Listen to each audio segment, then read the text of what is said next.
अजितदादांचा विमान अपघात झाला ही बातमी समोर येताच संपूर्ण महाराष्ट्राला पहिला मोठा धक्का बसला होता. पण आता तब्बल 6 दिवसांनंतर या अपघातासंदर्भात असा एक धक्कादायक खुलासा समोर आलाय की ज्यामुळे महाराष्ट्राला दुसरा, कदाचित त्याहूनही मोठा धक्का बसलाय. कारण विमान उड्डाणापूर्वीच्या अधिकृत यादीत त्या दिवशी 6 जण विमानात बसले होते. मात्र अपघातानंतर घटनास्थळी फक्त 5 जणांचेच मृतदेह सापडले.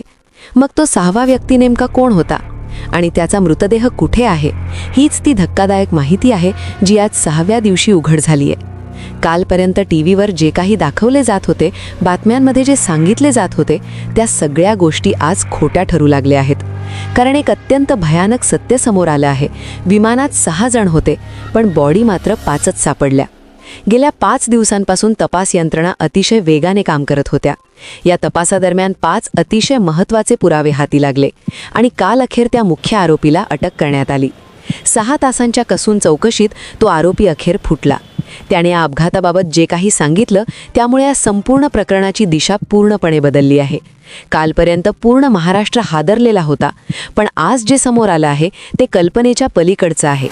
जर माणसांच्या मोजणीत फरक पडला असेल, जर एखादा व्यक्ती तिथून गायब झाला असेल, तर मग हा खरोखर अपघात होता का, की काहीतरी वेगळंच? 28 जानेवारीची ती भयानक सकाळ आणि आजचे हे 6 दिवस. गेल्या 5 दिवसांपासून तुम्ही टीव्हीवर पाहत होता की हा एक दुर्दैवी अपघात आहे. वैमानिकाची चूक, धुके, तांत्रिक बिघाड हीच कारणं सांगितली जात होती. टीव्हीवर स्पष्ट सांगण्यात आलं की विमानात 5 जण होते आणि 5च जणांचे मृतदेह सापडले. आपण सर्वांनी ते मान्य केलं. पण आज 6व्या दिवशी एक अशी धक्कादायक बातमी समोर आली आहे की ज्यामुळे आज संपूर्ण प्रकरणाचा भूगोलच बदलून गेला आहे. अशी माहिती जी आज उघड होणार होती, ज्याची पहिल्या दिवशी कोणी कल्पनाही केली नव्हती. कारण प्रत्येकालाच वाटत होतं की जे दिसतंय तेच अंतिम सत्य आहे. पण आज जेव्हा तपास यंत्रणांनी ती एक फाईल उघडली, तेव्हा सगळ्यांचेच पाय हादरले. प्रश्न उपस्थित झालाय की जर विमानात 6 जण बसले होते तर 5च मृतदेह का सापडले? तो 6वा व्यक्ती कोण होता? की तोच या मृत्यूच्या सापळ्याचा सूत्रधार होता जो वेळेआधीच विमानातून गायब झाला? अजितदादांची ओळख एका जळालेल्या घड्याळावरून पटवली गेली, पण ते घड्याळ खरंच त्यांचंच होतं का? आज या व्हिडिओमध्ये आपण पहिल्या दिवसापासून ते आजच्या 6व्या दिवसापर्यंतचा असा प्रवास करणार आहोत जो तुम्हाला विचार करायला भाग पाडेल की आपण ज्याला अपघात समजतोय ते काहीतरी वेगळंच तर नाही ना. 28 जानेवारी रोजी सकाळी 8:45 बारामतीच्या आकाशात लिअरजेट 45 विमान घिरट्या घालत होतं. अचानक एक मोठा आवाज झाला आणि आगीचा बोळा जमिनीवर कोसळला. पहिल्या दिवशी सर्वांनाच वाटलं की हा केवळ तांत्रिक बिघाड आहे. टीव्हीवर सांगण्यात आलं की खराब हवामानामुळे वैमानिकाला लँडिंग दिसलं नाही. पण आज उघड झालेल्या माहितीनुसार त्या दिवशी हवामान लँडिंगसाठी अगदी परफेक्ट होतं. मग विमान हवेतच 5 वेळा का फुटलं? पहिल्याच दिवशी जे लपवलं गेलं तेच आज भयानक सत्य म्हणून समोर येत आहे. 29 जानेवारीला संपूर्ण महाराष्ट्र अश्रू ढाळत होता. दादांवर अंत्यसंस्कार झाले, पण त्याचवेळी एअरपोर्टच्या मॅनिफेस्टमध्ये प्रवासी यादीत फेरफार केला जात होता. पहिल्या दिवशी यादीत 6 नावं होती, पण दुसऱ्या दिवशी ती 5 कशी झाली? का कुणीतरी जाणीवपूर्वक त्या 6व्या व्यक्तीचं अस्तित्व पुसण्याचा प्रयत्न केला? तिसऱ्या दिवशी तपास यंत्रणांनी तपासाची चाकं वेगाने फिरवली. त्यांना 5 असे पुरावे सापडले जे अपघाताच्या सिद्धांतालाच छेद देणारे होते. आता हे पुरावे सगळं काही उघड करणार होते. सर्वात आधी ब्लॅक बॉक्स सापडला. 2 दिवसांनंतर तो समोर आला होता. ब्लॅक बॉक्समध्ये नेमका कोणता आवाज रेकॉर्ड झाला होता? अपघाताच्या क्षणी दिला जाणारा मेडे कॉल आला होता का? की काही वेगळंच? की अजूनच तिसराच काहीतरी आवाज ऐकू आला होता? हे सगळं कालपर्यंत उघड होणार होतं. पण आज जी भयानक माहिती समोर आली, ज्याचा विचारही कोणी केला नव्हता, त्यामुळे संपूर्ण चित्रच बदलून गेलं आहे. कालपर्यंत टीव्हीवर दाखवलं जात होतं की हा अपघात आहे, तांत्रिक बिघाड आहे. कालपर्यंत एका आरोपीलाही अटक झाली होती. त्या आरोपीविषयी वेगवेगळ्या माहिती दाखवल्या जात होत्या. पण माणूस जे बोलतो त्यावर कोणीही सहज विश्वास ठेवत नाही. पुरावे मात्र नेहमी खरं बोलतात. पुरावा ही अतिशय महत्त्वाची गोष्ट असते. पुरावा बोलू लागला की त्यालाच आपण सत्य मानतो. मग पुरावा नेमका काय होता? काय घडलं? शेवटी विमानात 6 माणसं होती की 5? जर 6 होती तर 5च मृतदेह कसे सापडले? मग तो एक जण कोण आहे जो आजही सापडलेला नाही? काय घडली ती महत्त्वाची माहिती? याच अतिशय गंभीर मुद्द्यापासून आपण सुरुवात करतोय. आत्तापर्यंत ब्लॅक बॉक्स सापडला आहे. पहिल्या दिवशी नाही, पण 2 दिवसांनंतर तो मिळाला.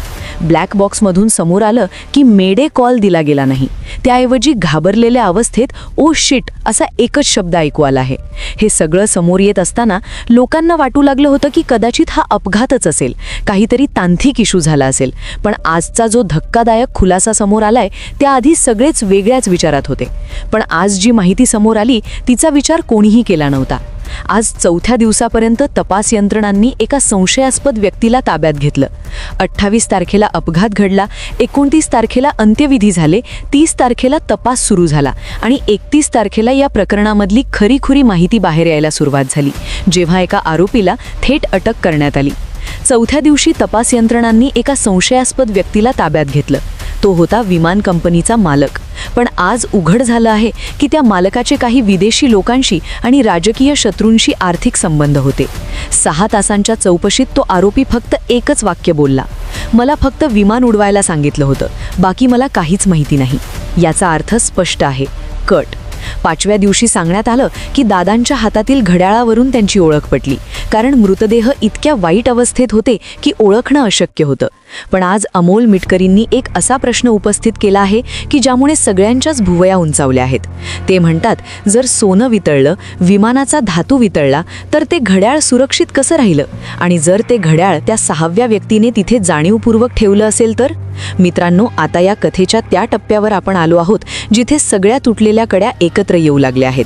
आज 6व्या दिवशी अजितदादांचे अत्यंत निकटवर्तीय आणि त्यांच्या विचारांचे कट्टर समर्थक आमदार अमोल मिटकरी मीडियासमोर आले आणि त्यांनी अतिशय धक्कादायक माहिती दिली.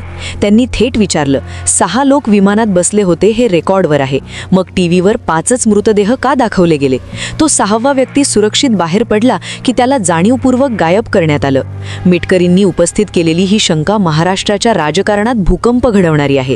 त्यांनी आणखी एक गंभीर बाब सांगितली, विमानाचे पायलट 2दा का बदलले गेले? जो पायलट मध्यधुंद असायचा, ज्याचा रेकॉर्ड खराब होता, त्यालाच दादांच्या विमानासाठी का निवडण्यात आलं? या प्रश्नाचं उत्तर आजही प्रशासनाकडे नाही. विमान जळालं, माणसं जळाली, पण माळ रानावर पडलेली कागदपत्र का जळाली नाहीत? हा प्रश्न आजही अनुत्तरित आहे. मिटकरी म्हणतात की हा अपघात नसून महाराष्ट्राच्या नेतृत्वावर केलेला हा मोठा सर्जिकल स्ट्राईक आहे. आज 6 दिवस झाले आहेत. दररोज एक नवी माहिती समोर येते आणि जुन्या बातम्या खोट्या ठरत आहेत. पहिल्या दिवशी जो अपघात वाटत होता तो आज 6व्या दिवशी एक व्यावसायिक आणि राजकीय कट वाटू लागला आहे. 6 व्यक्तींची एंट्री आणि 5 मृतदेह हे गणित जोपर्यंत सुटत नाही तोपर्यंत सत्य बाहेर येणार नाही. अमोल मिटकरींनी उपस्थित केलेले हे प्रश्न आणि तपास यंत्रणांच्या हाती लागलेले ते 5 पुरावे हे सगळे एकाच दिशेने इशारा करत आहेत. पण तुम्हाला काय वाटतं, तो 6वा व्यक्ती कोण असू शकतो? विमानातून एखादी व्यक्ती हवेत गायब होऊ शकते का? दादांच्या जाण्याने महाराष्ट्र हळहळला आहे, पण आज जी माहिती समोर आली आहे ती खरंच सुन्न करणारी आहे. मात्र इथे एक गोष्ट लक्षात घेणं अत्यंत गरजेचे आहे. सध्या सोशल मीडिया आणि काही सूत्रांकडून विविध वावड्या पसरवल्या जात आहेत. मी स्पष्टपणे सांगू इच्छितो की हे चॅनल कोणत्याही गोष्टीची अधिकृत पुष्टी करत नाही.